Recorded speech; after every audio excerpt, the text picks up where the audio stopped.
Vitor Irajá já na tela para fazer a pergunta aqui para Paulo Rabelo de Castro, ex-presidente do IBGE, Vitor. Presidente, muito boa tarde. Obrigado por aceitar nosso convite hoje para estar aqui no CNN 360. Presidente, sem criar ali um sentimento de alarmismo, eu gostaria de entender, a partir da coleta desses dados por esse chamado IBGE+, né, que a gestão de Márcio Postman afirma ser, na verdade, uma fundação para fazer pesquisas que não estejam no rol de pesquisas já feitas pelo IBGE. Só queria entender, a partir desse financiamento privado de alguns levantamentos, qual é a possibilidade desse financiamento ele ingerir, ele influenciar na publicação, no levantamento de dados que são fundamentais para a gente ter uma concepção do que acontece no país, como, por exemplo, dados simples, né? Como o IPCA, né? O Índice Oficial de Inflação do país. Eu queria entender quais são os riscos. A gente pode falar em algum tipo de possibilidade de contaminação desses dados? Nenhuma. As pesquisas já são feitas por indivíduos. Vamos supor, eu e você resolvemos fazer uma pesquisa sobre a área de emprego, por exemplo.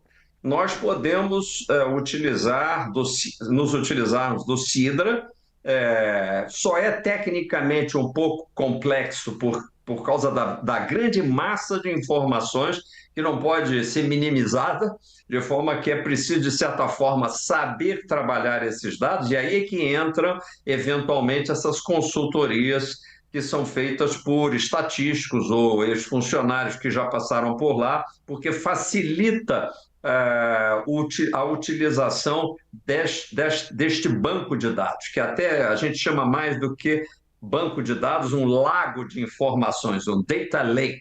É um lago de tão grande. E você precisa saber nadar no lago. Mas as informações que estão lá, elas estão de forma não identificada. Eu nunca consigo descobrir quem é aquele indivíduo naquele município que respondeu daquela forma. O IBGE sabe muito bem proteger esses dados de forma que eles fiquem sempre no mínimo de agregação, de forma que não haja possibilidade da identificação.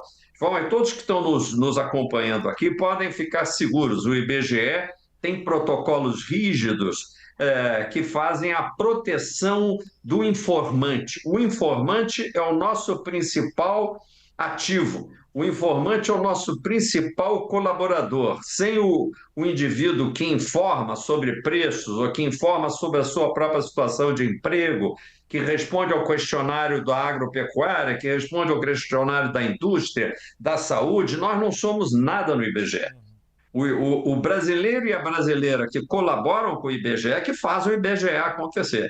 Os usuários, eles normalmente são pesquisadores também, são interessados ocasionais como jornalistas, toda hora estão utilizando dados nesse lago de dados, né? São também na parte geográfica, não podemos entender que o Instituto de Geografia e Estatística, de forma que existem geoinformações, por exemplo, sobre localização geodésica, não sei, eu quando cheguei lá também não tinha conhecimento da importância das informações geodésicas, por exemplo, para a localização precisa de situações onde você vai localizar uma rodovia, uma barragem hidrelétrica e assim por diante. Sem o IBGE, não seria possível realizar cálculos precisos de localização geográfica no território brasileiro, para dizer apenas de um dos muitos levantamentos. Agora, o IBGE poderia fazer muito mais se houvesse uma valorização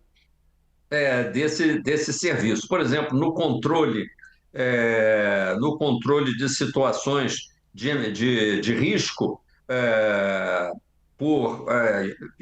por algum evento climático extremo, é o IBGE que fornece a base de dados sobre os relevos que são mais arriscados. E a gente nem sabe disso. E o censo ambiental, também que eu deixei lá engatilhado, seria neste momento em que o Brasil vai rodar a COP30, pena que para a COP30 já não seria mais, não daria mais tempo, mas a gente poderia fazer isso também.